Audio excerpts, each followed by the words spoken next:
Hi, everybody. So welcome. I am not a teacher by trade. I am just in the trenches OBGYN.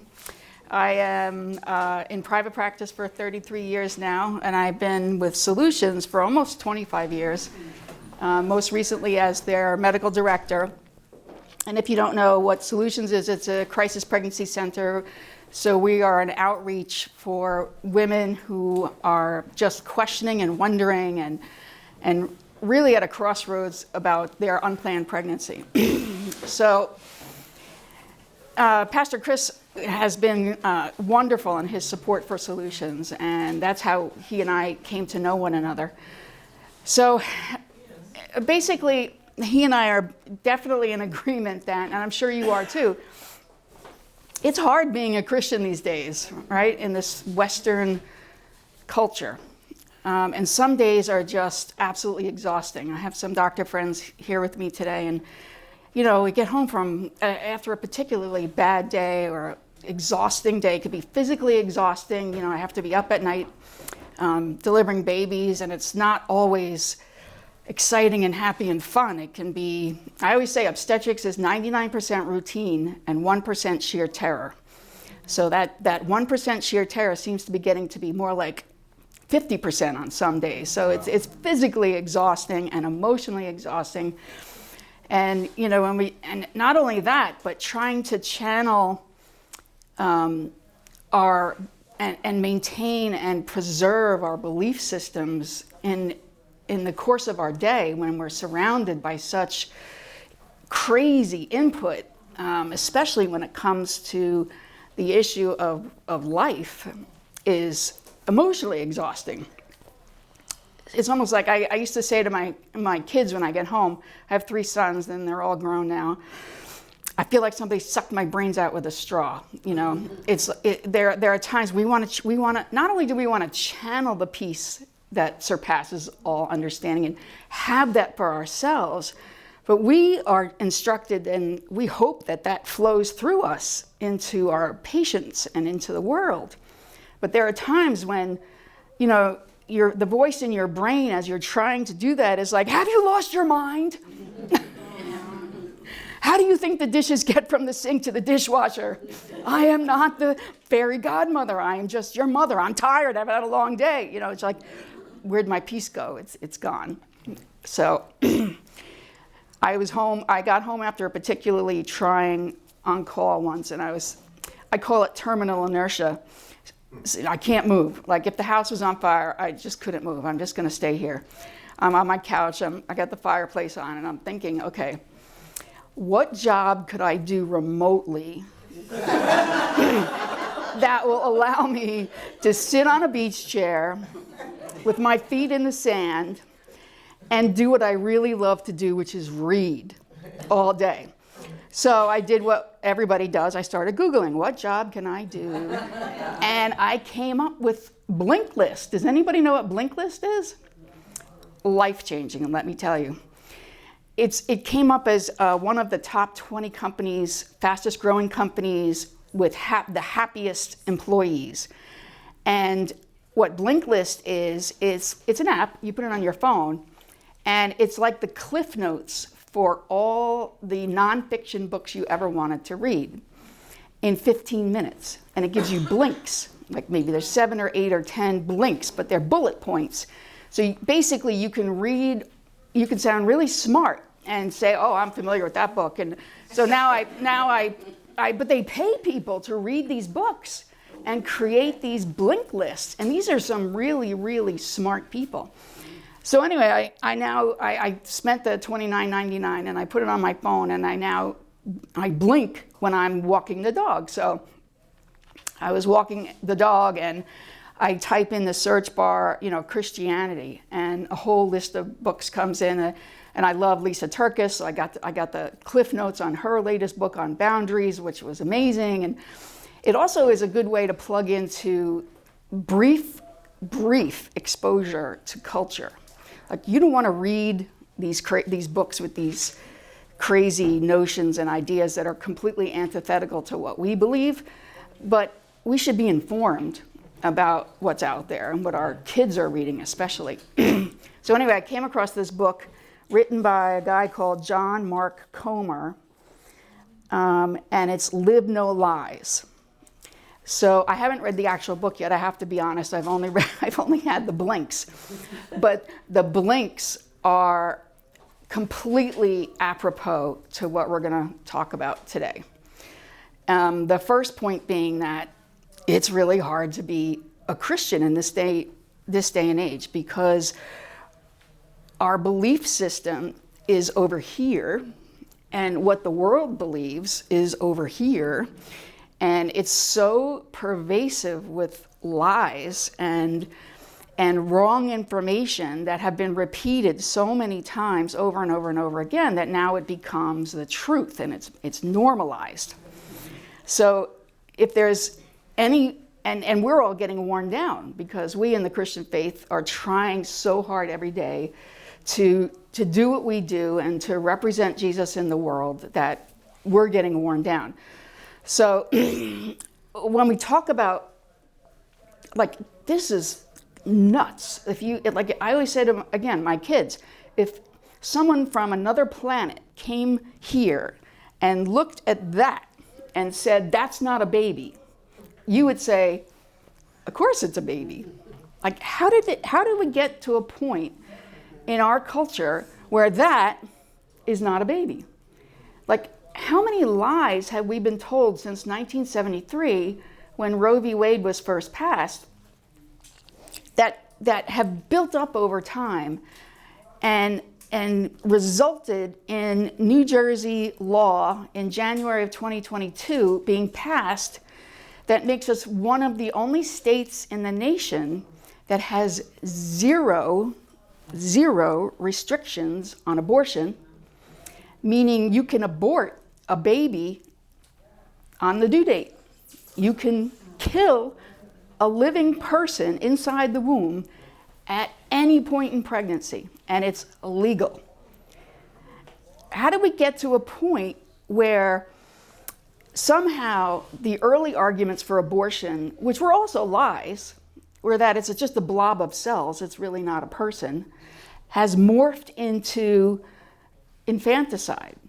And by the way, I'll get to these pictures. I'm very old school. I don't have anything on the computer. It's all written, and I have poster board. What a relic. I know, I'm old. What can I say? This is an 18-week fetus. This is before half the pregnancy is over. So if you were to see an 18-week mom, you may, if she was very fit, you may not even know she was pregnant. Like she doesn't really have much of a bump yet. Like the belly may be just below the belly button here.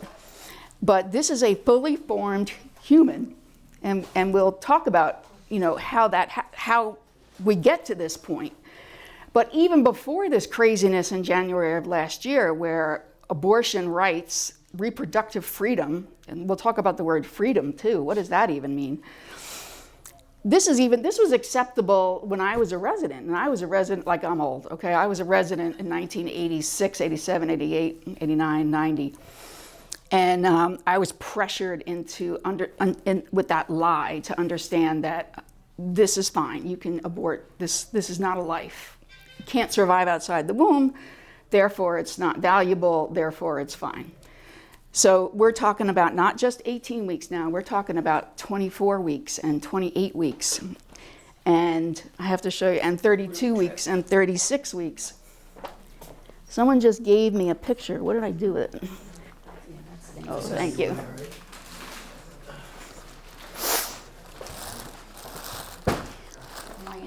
No, you're good. Did I? Anyway.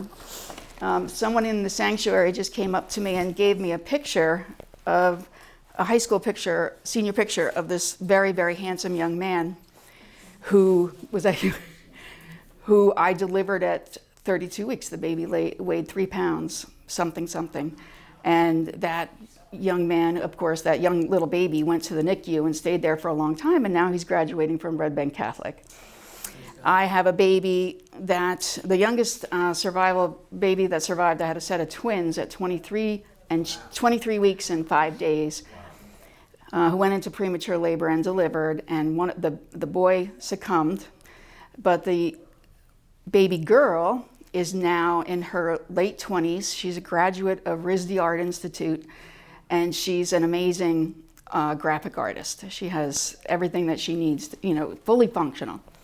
So anyway, how do we become immersed in this culture where these original lies, it's just a clump of cells, has become reality? And now it's not just a clump of cells, now it's this is fine to abort, has no value, this can't survive outside the mother's womb, so let's just go ahead and get rid of it.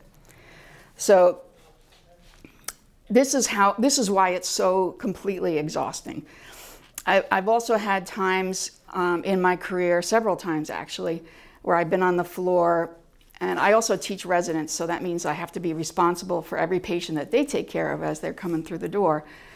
And that's the high-risk population. So I've had times when I'm thrust into a situation where the woman in room 22 is 24 weeks pregnant, precious pregnancy, IVF perhaps, desperately wants this baby to survive, has some kind of a grave complication going on that may threaten an early delivery, and they want everything done. And in the room right next door, there's someone who is the exact same gestational age who has decided they don't want to have this baby, and they're having an elective termination. At 24 weeks, they're offered the option of a surgical procedure, which is brutal beyond belief, versus an induction of labor, and that baby can be left to die. So that is pretty much what brought me into my current place of thinking. I was not a believer when I was a resident, but I was Catholic, so I was raised in I knew right and wrong. All right, there was a belief system. God was supreme. There was a lot of layers between me and God, but God was there, and I knew. And there was right and there was wrong, and that was that.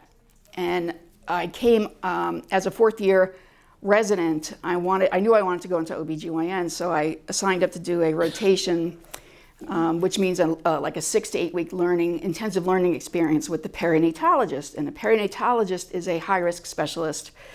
And I thought, this is great. I'll get to see how he counsels and treats high-risk pregnancies. But he was also the only guy on the staff that would do elective terminations in the second trimester.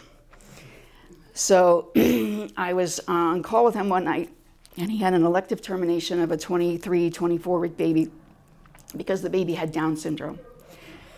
And it was in those days they were doing saline abortions, which in and of itself is brutality. They essentially inject salt water into the amniotic cavity, which creates contractions, and now they're much more efficient at it. Now with great ultrasound technique, they inject the heart of the baby with potassium or sodium, and then the heart will stop, so the baby's dead by the time the baby delivers. But that wasn't the case when I was a young resident. I was 24 years old. And the baby was finally delivered, and baby was alive, and the nurse wraps it in a surgical towel and goes to put it in the dirty utility room. The dirty utility room is where they wash instruments that are dirty, and all of the medical garbage goes. So I followed that nurse into that dirty utility room and unwrapped the towel, and the heart was still beating. And of course, at 24 weeks, the skin is so thin, you can see, you don't have to listen, you can see the heart pulsing. So being Catholic, I did what Catholics do, which is I baptized the baby. It was just me and the baby. The nurse is long gone. Me, the baby, and the dirty instruments. I baptized the baby and stayed there until the heart stopped beating. So, and that was just one of the terrible, terrible abortion exposure experiences I've had. as a young resident. So, fast forward many years and I become a believer, and now my world has expanded even farther in terms of how. I became a believer.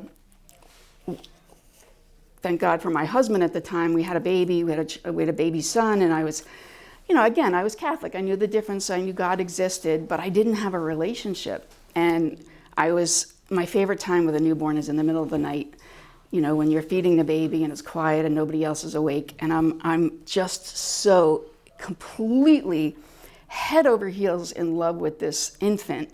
I'd never felt anything like that before. And it was almost like the Holy Spirit whispered to me, now do you get it? Now do you get it? As much as I loved this baby in that moment, that's how much I love you. And that's when everything just kind of clicked and went from there. And I became born again with my newborn, and I was baptized after that. And I had always said, I don't need to be baptized. I've already been baptized. Well, I needed to be baptized. So I was. So anyway, that's kind of the world that I've been living in and exposed to for a very long time. So, back to the blink list, right? So basically the consensus and the summary statement on my blink list is we have 3 enemies. Number 1, lies. Number 2, desires. And number 3, harmful external influences from the culture that we live in. So, and again, we can explore all day the concept of is the enemy real? I think, does anybody in this room doesn't think that the enemy is real? Okay, so we're all on the same page. The enemy is real. And the enemy has so many tricks and is so manipulative. The number one enemy, I think, when it comes to this concept of life is the lies. So what are the lies, and how does he manipulate us in terms of allowing for this horrible tragedy to have been happening so many times? By the way, last year there was probably somewhere between 950,000 and 1 million abortions still in the United States. Half of which are now performed by medicine. You take a pill. And most of them are in first trimester. Some of them, about 1% of 1 million, so what's that? Who's the math guy in the room? 1% of 1 million are still done in the third trimester. So the lies, the initial lies in 1973 in this, if you're familiar with the story, none of it was true. The initial lies were it's a blob of tissue. Well, it's not a blob of tissue. So this is the cover of Life magazine, and if you look at the date, April 30th, 1965.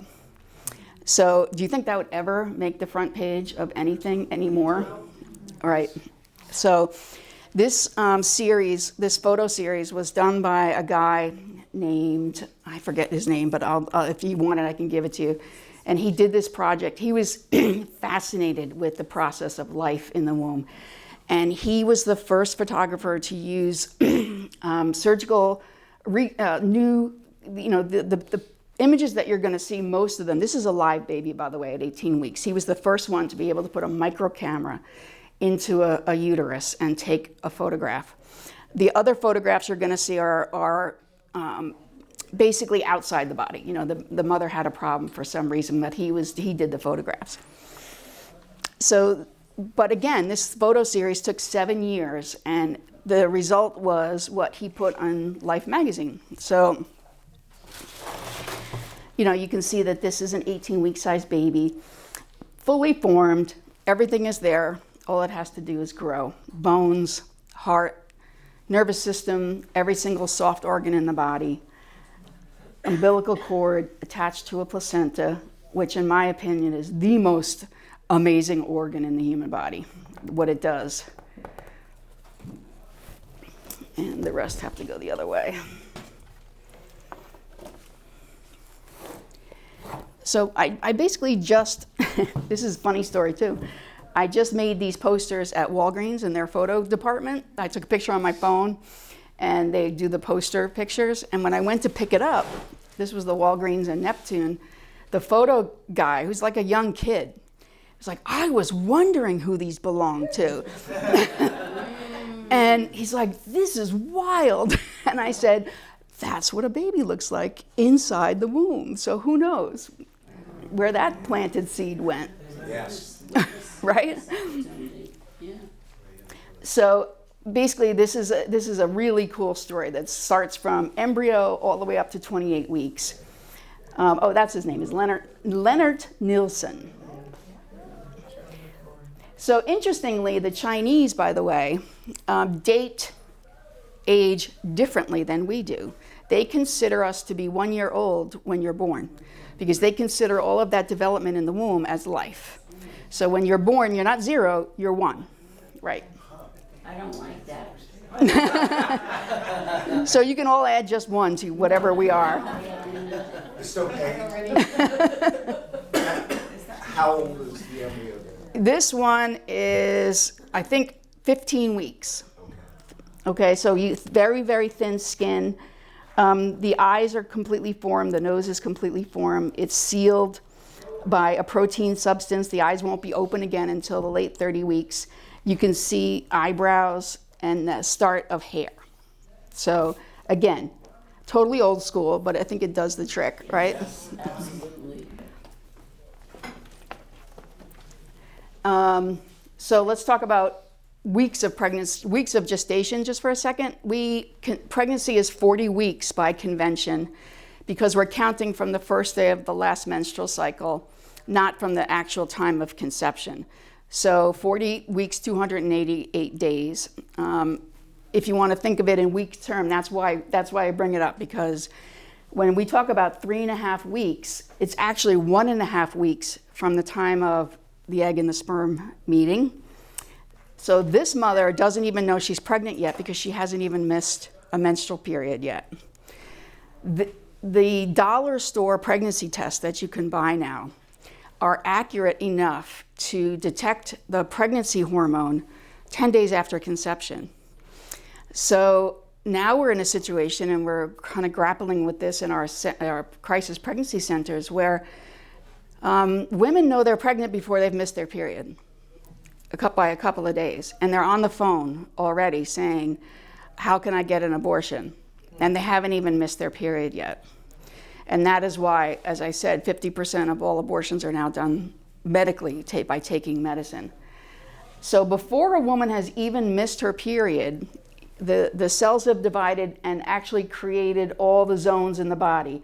Doesn't look like much, but we're talking head and neck, thorax or chest, and abdomen. Everything is here. All of the organ systems have already differentiated and separated into and gone to where they belong. And a half a week later, so this is just a few days later, from the side, you can see this is the heart. It's not yet inside the body. This is eventually going to be all of the circulatory system, but you can kind of make out what's going to be what: head, chest, and abdomen. And then this is right when you miss your period. This is already a beating heart.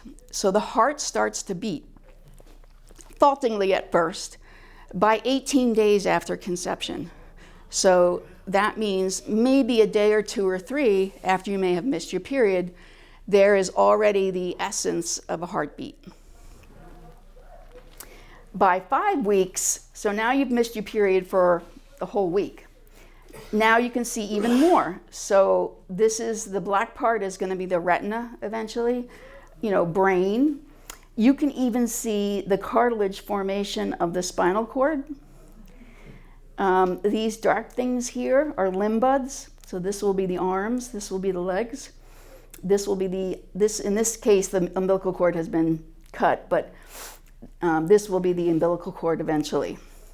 So, and now we definitely have a heartbeat. If I do an ultrasound at 5 weeks, 5 weeks, 5 days, 5 weeks, 6 days, I can see this. And I can see it, to me, on an ultrasound screen, it looks like a tiny little grain of rice. And that's what I tell my patients. I'm like, look, It's going to look like a grain of rice with a heartbeat, and you can see there's a heartbeat. But in fact, this is what's happening inside the amazing human body.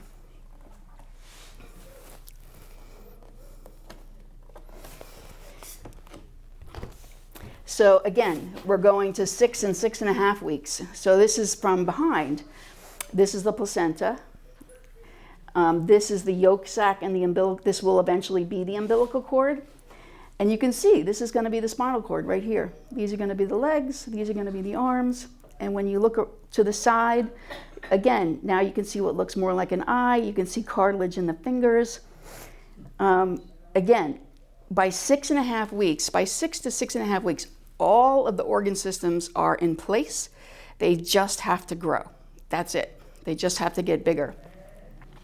Between 5 weeks and 6 weeks is the most vulnerable time, because that's when all of the organ systems are kind of coalescing and going to their place. So between 5 and 6 weeks is the most vulnerable time for any kind of an outside insult, like a harmful drug or overuse of alcohol or something of that nature. And most of the time, we are so hardy as human fetuses that it has to be a dramatic insult in order for there to be an end result. And it's usually, except for rare cases like fetal alcohol syndrome or in the old days, thalidomide, it's usually going to be an all or none phenomenon. It'll be such a horrible trauma that they won't survive and miscarriage will occur, or they're going to survive intact with no issues whatsoever.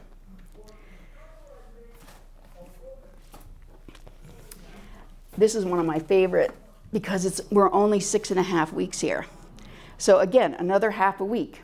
And now you can see fingers. And again, the formation of the brain. And this is going to be a nose. And you can see the soft organs forming here. And you see 2 arteries and 1 vein coming from the placenta, which again is the most incredible organ system when you think about what it does. You want to break it down to like the filter on your air conditioner. This is the filter. This provides oxygen and nutrition to the baby. The arteries bring it, and the veins bring it back. And the baby's getting everything it needs, even if the mom is in poor health, not eating enough. You can see every single toe by 8 weeks. The eye is completely formed. The nose is completely formed. Eventually, the eyes will be sealed while they grow, but they're still in place here.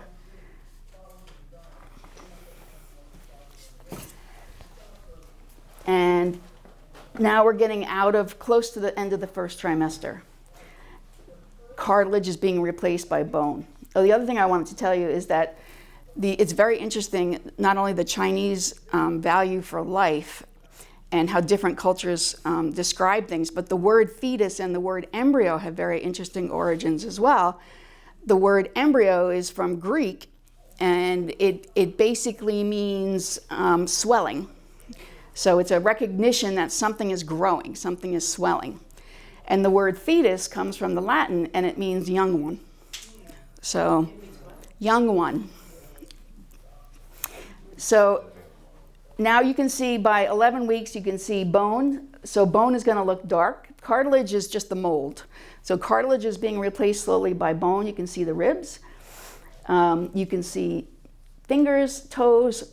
It's really cool. I did an ultrasound actually just yesterday on an IVF patient who came in. She comes in a lot because this is a very precious, not that every pregnancy is not precious and desired, but when you've been through IVF and you have to go through all of those processes to conceive, they're very nervous. And she was very nervous because she's had some bleeding off and on.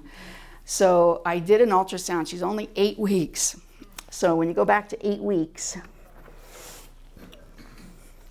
I couldn't believe it, and I think it's because we were preparing for today. I could see 5 fingers in the 8-week fetus going like this. And I took a snapshot and gave it to her. I'm like, look. And she was fine, thank God.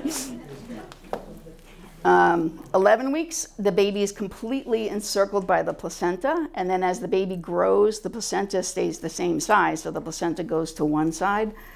But again, everything is there, it's all working, It just has to grow.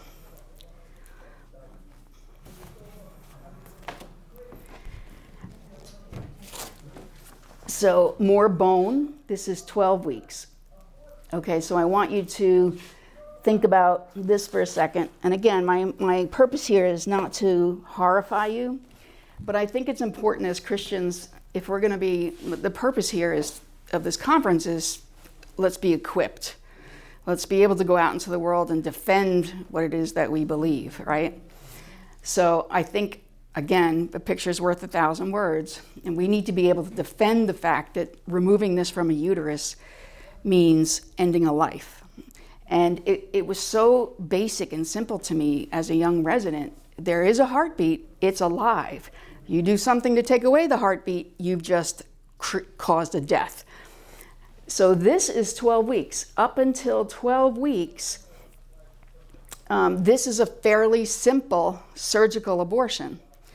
So what's done is the patient, after being placed under anesthesia or sedation, is placed in a position where we can access the vagina and the cervix.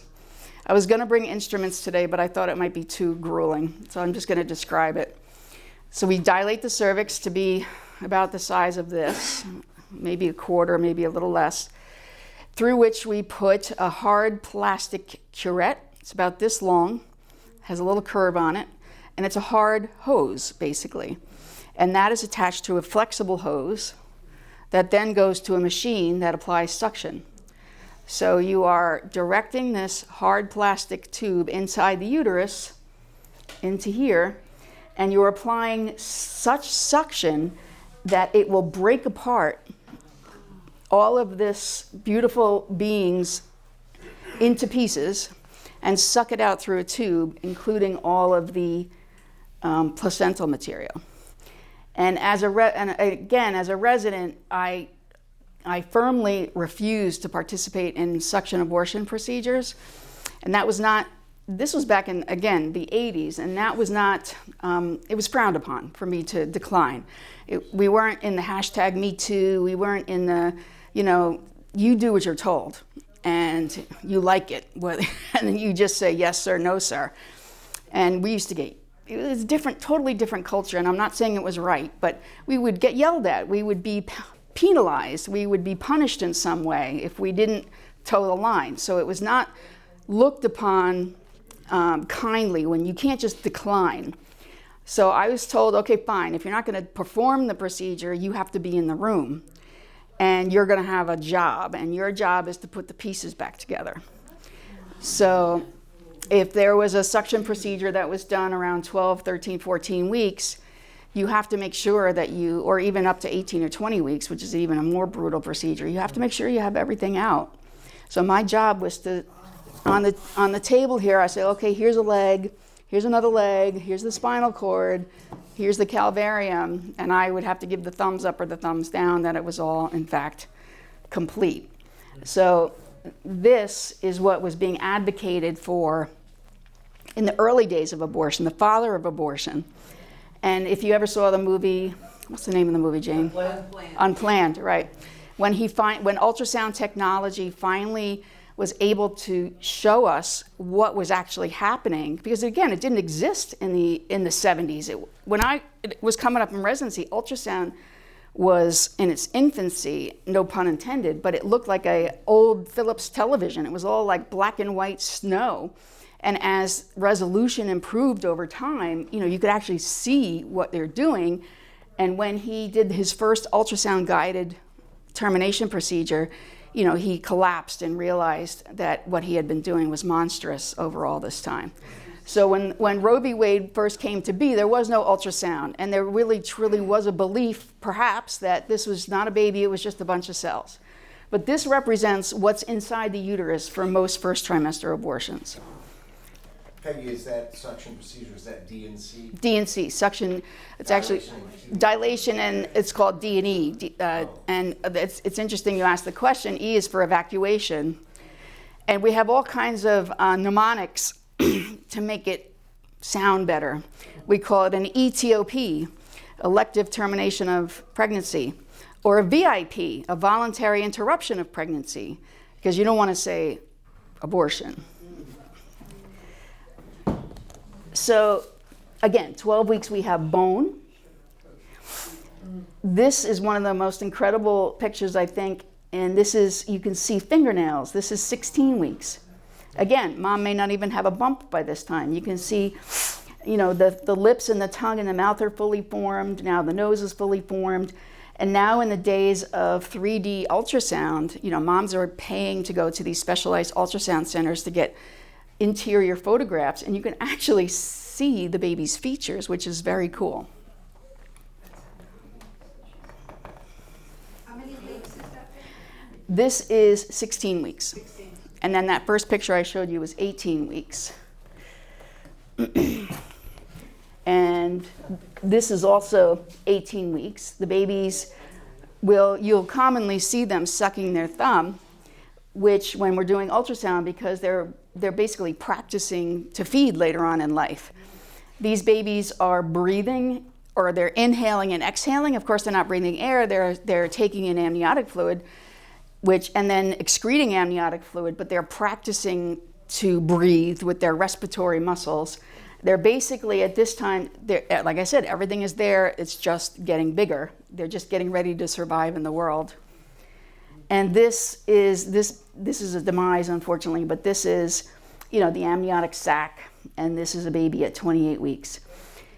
So again, the lie of it's just a clump of cells, or these babies can't survive outside the womb, or whatever, or, you know, whatever version of that lie, I think these photographs really help you be able to communicate, you know, your point of view as a believer, that life truly is life. This is a baby in the womb. This is not an entity to be removed without grief.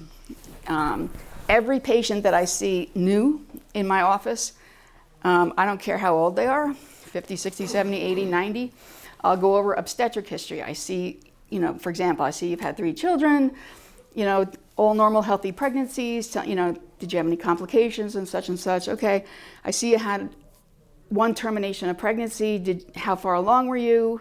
Was it a surgical or a medicine? Did you recover well physically? Oh yeah, I did fine. And have you recovered emotionally? No one has ever asked them that question before, for the most part. And it really, 100% of the time takes them off guard. And I'll get one of 2 responses. One is tears. And to see a woman in the later part of her life crumble when someone asks that question is very telling. Or the other answer I get is, oh yeah, it was fine, I couldn't because of this, or I had to buy a car, or it wasn't the right time, or I wasn't gonna get married, I had to go to college, whatever. So that's the other set of lies, right? Is the why. What reasons are these women giving for wanting to end a life in utero? And again, I think one of the other big pervasive lies, and something that we have to understand as compassionate and loving believers who follow Jesus, is that this is not reflective of a bad character. You know, this is a woman who believes that she has no options, and that's the third lie. There are no options. And that's why we exist at Solutions, is to try to encourage them to think beyond abortion. What else could we do? Let's help you solve this problem. What do you think you're going to feel like in 5 years if you do this? What are your other options? And when I have a private patient in my office who comes in for, you know, she's been my patient maybe for years, maybe I've delivered 2 or 3 of their babies, and now she's pregnant, she doesn't want to be, and she wants a termination. Of course, I explain I don't offer that it's against my beliefs, that I believe that this is a life. And I encourage them to go to counseling and not make a rash decision. And that's something that you can always emphasize if you come across a young woman who's struggling. You don't have to make this decision today. But my parents, okay, let's talk about that. Your parents may get mad. They probably will get mad. They're going to explode, but then guess what? They're going to calm down, and then you're going to be able to then you're going to be able to have a conversation. It's going to pass. You don't have to make this decision today. Take your time. And then I always leave them and this is the God's honest truth, I have never had a patient come to my office and say, when I asked that abortion question, I am so sorry I had this baby. It was the worst decision I ever made. I shouldn't have had that baby. But I have patients who come in every single week grieving with unresolved guilt and shame because of the decision they made for abortion. And when we look at the statistics of all of the women that have had abortions, 1 in 4 women that have had an abortion are sitting in church with us. You know, they might be next to us or in front of us or behind us. And there's so much shame for a believer who's made that decision that they're not going to voluntarily come up and tell you, I did this, usually. Sometimes they will. And then what kind of a reaction do they get? It's very variable. I can tell you right now, the last thing a woman needs is to be taught about sin and the sin of abortion. We can get to that, but that's not what we need to present to them at first.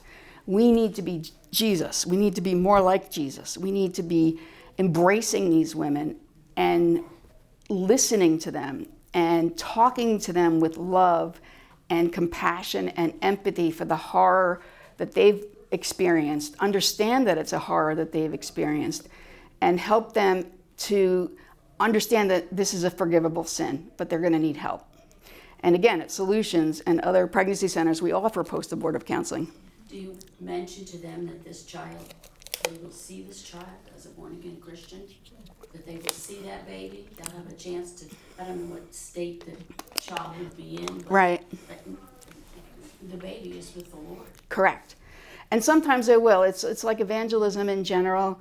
Sometimes you feel there's an opening. Right. And sometimes you don't. But if I feel like there's an opening, I absolutely will. Go for it. Yep. Absolutely will. And I believe 100% what you just said. And I learned through my own experience and through my own lack of wisdom. And when I gave my testimony, I talked about having lost 2 pregnancies through miscarriage in late first trimester, early second trimester, and how it completely blindsided me. I had been taking care of patients for miscarriage for years, but when I went through it myself, I was knocked off my feet with grief. I just couldn't deal for a very long time, and I was just grieving. I was crying. I was not functioning. I was. Were you mad at God? I wasn't mad at God because I had a very wise and loving pastor at the time who came alongside me and said, just very gently, he said, "This doesn't mean no. It just means not yet." So I had hope. But what I didn't understand, and what we have to understand for these women that are grieving from the abortion decisions that they made, is they're also grieving the loss of this child. And for a woman who wants a baby, if they lose a baby at 12 weeks, it doesn't matter if you're 12 weeks or 40 weeks. That was your child. You had a name for that child. You anticipated that child's life. You had plans for that child. And no matter how many other children you have, which are wonderful and a gift, doesn't make you miss that child any less. So that is how the Lord granted me peace. I was sitting at a traffic light one day crying on the way to work at the Monmouth Mall circle there, or the light there. I'm just crying, and suddenly I had a thought of the child that I lost sitting with the Lord on his lap, playing and laughing, and I just said, "Oh, okay, Yes. I can do this." And that was the healing moment for me. So that is a very, very good point, is to give that person hope for a future in paradise. But so we have the lies of, it's just the clump of cells, it's women of poor character that do this. And suddenly, these are Satan's manipulation. And suddenly all of this talk of freedom, that's the other word that Satan uses, I think, in our lives, is freedom. You're a grown woman, you're an adult, you get to pick, you get to choose. You get to follow your heart. Well, I used to tell my kids, you are who you hang around with. You are who you surround yourself with. And if you are, we all know that we can become slaves to our desires. If I want to drink too much, if I want to shop too much, if I want to have sex outside of marriage, I suddenly become slaves to my desire because I'm chasing that freedom. But that freedom doesn't lead to happiness. That freedom leads to slavery. I become a slave to my freedom, my newfound freedom. Whereas in our world, we want freedom through truth. And there's only one truth. There are the lies and there is the truth.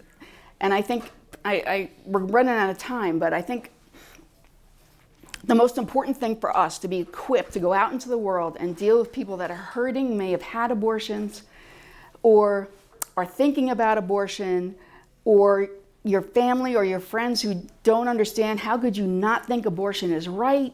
This is the way of the world. This is the way it is now. You just have to accept it and move on. We have to stay rooted in the truth. It's very hard to be Christian in this post-Christian Western crazy world, right? It's almost like the scaffolding of Christianity exists, but the building has been filled up with other junk. It's kind of like a do-it-yourself Christianity. I'm a Christian, but I believe that abortion is okay. I'm a Christian, but I still, all this consumerism is something that I'm okay with that too. We have to stick to our truth, and there's only one way to do that, right? So Satan's number one trick we talked about is lies and isolation. Well, the opposite of isolation is relationship. And what we're doing today is relationship. We have to stay in community. We have to stay in relationship with each other. We have to have a church that can be open and honest and loving and allow for some discord and conversation, but still stick to the truth in the Bible. And we have to maintain our relationship with Jesus personally at home too, and that makes a huge difference. Have your quiet time in prayer. Do your devotions in the morning. Let the Lord lead you for the rest of the day after you've rooted yourself in your quiet time. So basically, it's nothing. These are not new or grand ideas, but these are all ideas that we know, but we can easily apply to the beauty of life in the womb. So I would invite any of you to comment or ask me a question based on my experience in abortion, or give me ideas about how we can stay rooted in the truth, so that because we can't adapt, right? A lot of the world has adapted. We have to stay rooted in the truth. Yeah, I think this really goes along with what Pastor Jacob's mother was talking about, and we have to learn to use, the Titus 2 women, learn to use our own pasts. With the comfort you've comforted me, Lord, I will go ahead and comfort someone others, else. right. So we have to make sure that the women in our church, as we minister to each other, feel free, not to share with everybody, but to share with somebody. Absolutely. If they've been hiding it, because it becomes huge, and it becomes like a trap, and they hide it. I had a very dear friend, I knew her for 30 years, and she came to me, and her counselor had said, you need to tell somebody. And that was all it took, was her telling somebody. Yeah. So we need to be open like that in the women's ministry. Agreed. And the enemy's isolating tactic drives us into that trap. That's right. Where we're lost in it and we see no way out. Yeah. So community is really one of the primary answers to that. And the other thing is, we need to do what Jesus told us to do, and that is witness. And the only thing we can witness to is what he's done in our lives. That's right. We can't say, see how it's going with her, or see how it's going with him. Let me tell you what he's done and is doing. Yeah, absolutely. Just a quick note on the illustrations of the child. Mm-hmm. When I was pregnant, I did get that book by that fellow. It's called A Child is Born. Mm. And if anybody wants to give it to anyone that's pregnant, it's a great little gift. Oh, I didn't know that he had a book in that. Yeah. Yeah, it's called A Child Is Born. So the whole family sees the book, Right. and it's like a coffee table book, and it has those illustrations in there. I love it. Thank you. There's, more detail. Right. He writes beautifully too. Oh, His prose is like, you just have to keep going. You can't stop. I didn't know from that little book, Right. A great book for the waiting room. Yes. Yeah. My You said the heartbeat begins after 5 days? 6 days? 18 days after conception. 18 days. Yeah. I'm so emotional about this subject. I have a hard time even asking that question, but I assume the central nervous system is developed very early. Does that mean they can feel pain? Yes. Yes. And when is the nervous system? Well, again, all the organ systems are in place by 6.5 weeks. And if you, I'd have to go delve into the newest research to find out how they determined this. But again, I'm old, right? Back in the day, we used to do amniocentesis in the first trimester to diagnose chromosomal problems. So we're talking about 11, 12, 13, 14-week fetus, and we're putting a needle into the sac. Before the ultrasound was wonderful, maybe we hit the baby by accident, like a little needle prick, and the baby moves away. And also, you see the famous, again, I can't come up with the name of the video that the father of abortion made that shows babies trying to get away from the suction curette, even in the first trimester. Yeah, this would be a great presentation for some of the young men in the church. Yeah. Right. Without a doubt. Kids, because they need to see, it's a baby, Yeah. So the more education, the better. It's not just for abortion either, it's, you're gonna go out and get somebody pregnant. This is what you're creating. Right. Right. So, Right. keep it in your pants. And young men, Atta girl, you tell them. young men are so often left out of this conversation. You're Yes. right, because it's a woman's, issue. It's not. Andrew, you probably know the actual statistics about women that have a partner and who have support are less likely to abort.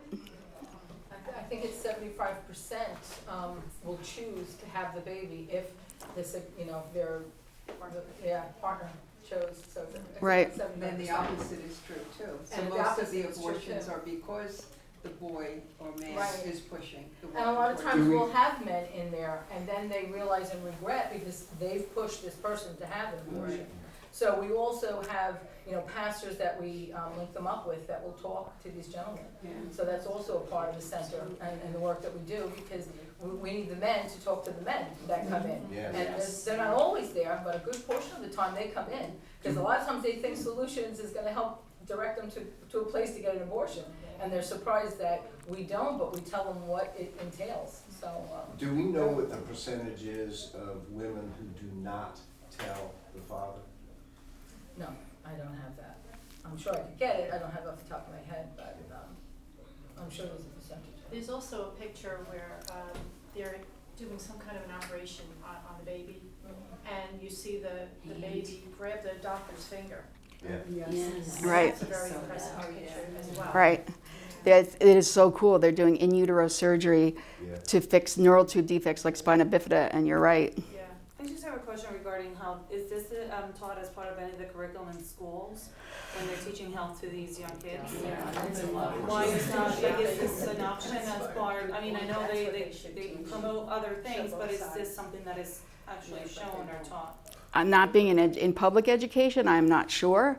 But I'll tell you what though, like I said, I teach medical students and residents, they know this, and they are so involved in the culture that it doesn't register anymore.